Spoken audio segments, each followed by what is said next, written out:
अरे ये तो बहुत ज्यादा टाइम हो गई। ए भाई, अरे उठ यार, देख कितना टाइम हो गई। हाँ यार, आज ऑफिस जाके तुरंत लौटे के हुई बा। चल भाई चल, जल्दी चल। हाँ चला चला। माई, ए माई। हाँ बेटा।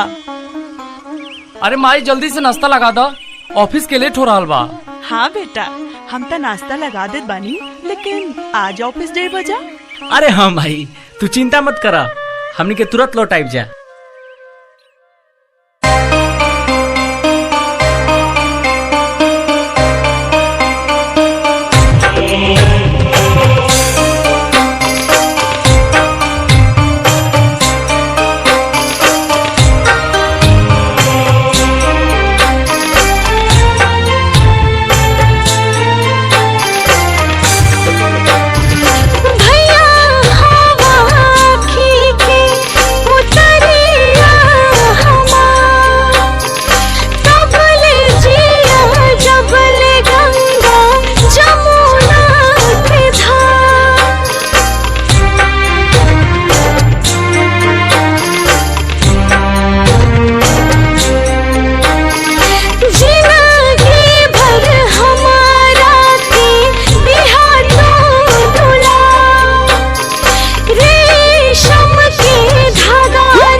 भैया के प्यार बहरू हो, लाखों में बहिना हमार बहरू।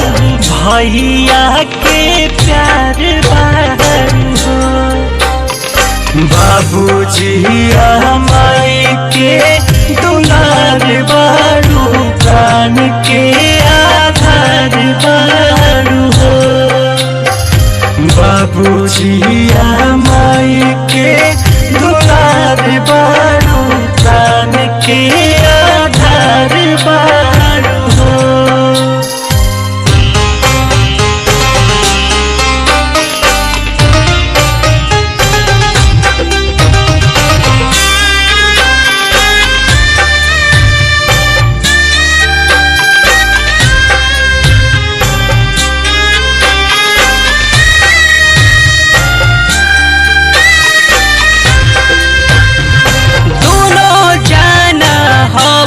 हमारा जिंदगी के सपना रखेली बसा के हरदम अखियाँ में अपना। रखेली बसा के हरदम अखियाँ में अपना।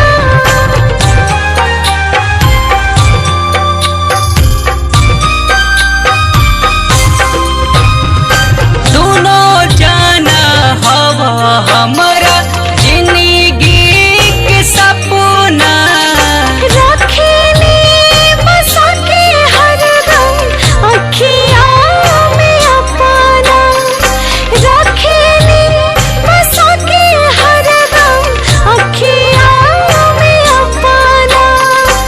घर परिवार के गुमान बहरू, ससुरा के शान बहरू हो। घर परिवार के गुमान बहरू, ससुरा के शान बहरू हो। बाबूजी माई के दुलार बहरू। प्राण के आधार बहरू हो।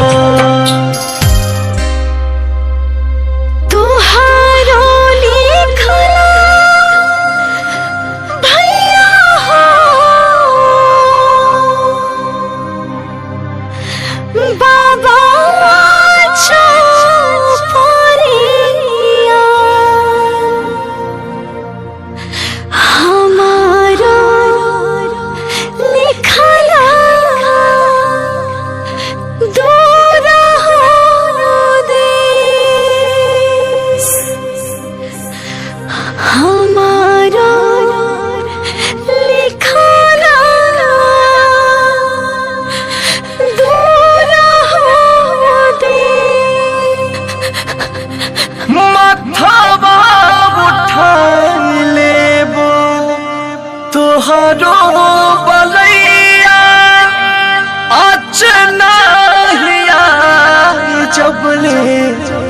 जी तो हर भैया आचना जब ले जी तो हर भैया अंकुश राजा बोस राजानी के बहिना तो जान बारू अंकुश राजा बोस राजानी के बहिना तो जान बारू हो बाबूजी माई के दुलार बा